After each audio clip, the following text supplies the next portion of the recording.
પીધા પછી trailer review and હું અને આનંદ ટીઝર રિવ્યુ. ટેક 1.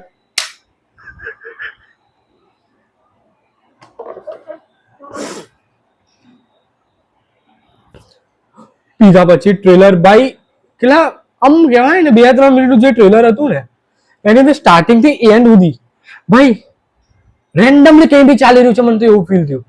તમે મડગાંવ એક્સપ્રેસ જોયા પછી એવું વિચાર્યું કે એ લોકો ગોવામાં જઈને જે ભરાઈ જાય છે બધું કર્યું, આપણે એનું નેક્સ્ટ લેવલ વિચારીએ, અને એ લોકોએ ડાયરેક્ટ જતા રહ્યા પટાયા થાઈલેન્ડ.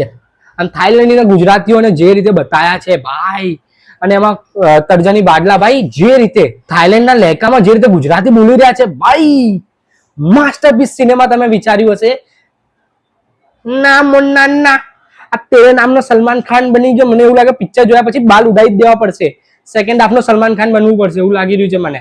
અને બીજી સાઈડ ભાઈ શું કહેવાય, હેમિંગ ભાઈ ત્રિવેદી એન્ડ સ્મિત પંડ્યા એ બંને છે જે આખા પિક્ચરને કે ટ્રેલર જે પણ મેં દેખ્યું જેટલું એની અંદર થોડું સારું કામ કરી રહ્યા છે. બાકી એના સિવાય જે બીજા 3 એક્ટર્સ છે એમાંથી એક આરજે ભાઈ દેખો મને નહીં મજા આવી, એ મારો ઓપિનિયન છે. પછી એવું ના કહેતા તમને આમ છે ને તેમ છે ને આમ છે, મને એના મજા આવી. બટ ભાઈ એક પણ જોક કે એક પણ ડાયલોગ ભાઈ આખા ટ્રેલર ની અંદર આપણને કહેવાય ને પેલું આમ થઈ જવો જોઈએ, હિટ થતો જ નહીં, લેન્ડ થતો જ નહીં એક બી ડાયલોગ કે એક બી જોક.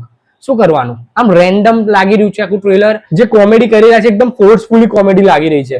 આમનું શું કહેવાય, થાઈલેન્ડની લહેકાની અંદર ગુજરાતી બોલવું ને એ બધી વસ્તુ આમ કહેવાય ને ફોર્સફુલી લાગી રહ્યું છે. આમ મજા આવે ને એવી વસ્તુ દેખાઈ જ નહીં રહી ટ્રેલર થી. હા, એક વસ્તુ છે કે સિનેમેટોગ્રાફીને થાઈલેન્ડ જે રીતે વિઝ્યુઅલી બતાવ્યું છે ઇટ્સ ગુડ, નોટ બેડ. અને એડિટિંગ બી ટ્રેલરનું એટલું જોરદાર કર્યું છે કે કંઈ ખબર જ ના પડી. સરપ્રાઈઝ હશે કંઈક પિક્ચર માટે. બાકી મને તો એવું લાગે કે યાર શું બનાવી દીધું. બીજું જે ટીઝર આવ્યું છે હું અને આનંદ ભાઈ જય ભટ્ટ, જેમને આપણે આની પહેલા ચણિયા ટોળીની અંદર પોલીસ વાળાના કેરેક્ટરમાં અને કરશન દાસની અંદર પકોડી વાળા કાકા હતા એ કેરેક્ટરમાં જોયા છે. એ એમને આઈ થિંક આની પહેલા પણ મૂવીઝ લખેલા છે, મેં વધારે યાદ નહીં, બટ એની પહેલા બી એમને મૂવી લખેલા છે ને આ હવે મૂવી લખ્યું પણ છે એન્ડ ડિરેક્ટ પણ કર્યું છે. તો ભાઈ એઝ અ ડિરેક્ટર એમનું જે વિઝન ટીઝર ઉપરથી દેખાઈ રહ્યું છે મને ગમ્યું. એન્ડ લવ સ્ટોરી છે ને એ રીતનું થોડું મને મજા આવે. તો એ કાઇન્ડનો મને થોડો ટોપિક લાગ્યો. અને ગૌરવ પાસવાલા અને મોનાલ ગજ્જર બંને આની અંદર મુખ્ય ભૂમિકાની અંદર જોવા મળશે આપણને. અને મોનાલ ગજ્જરનો જે કેરેક્ટર છે, મને પર્સનલી મેં 2 વસ્તુઓ વિચારી આ ટીઝર ઉપરથી કે કાં તો એવું હશે કે મોનાલ ગજ્જર કોઈ પણ ઉપર ભરોસો નહીં કરતા હોય અને આ વખત આમ કોઈ માણસ ઉપર જલ્દી ભરોસો કરી લેશે અને પછી છેતરાઈ જશે. અને ગૌરવ પાસવાલાનું જે કેરેક્ટર દેખાઈ રહ્યું છે અત્યારે ટીઝર ઉપરથી તો થોડું ગ્રે શેડ જશે એવું લાગે છે. જેવું ડેડામાં હતું કે માણસ સારો જ હતો પણ કંઈ ખરાબ બની જાય એવું કંઈ.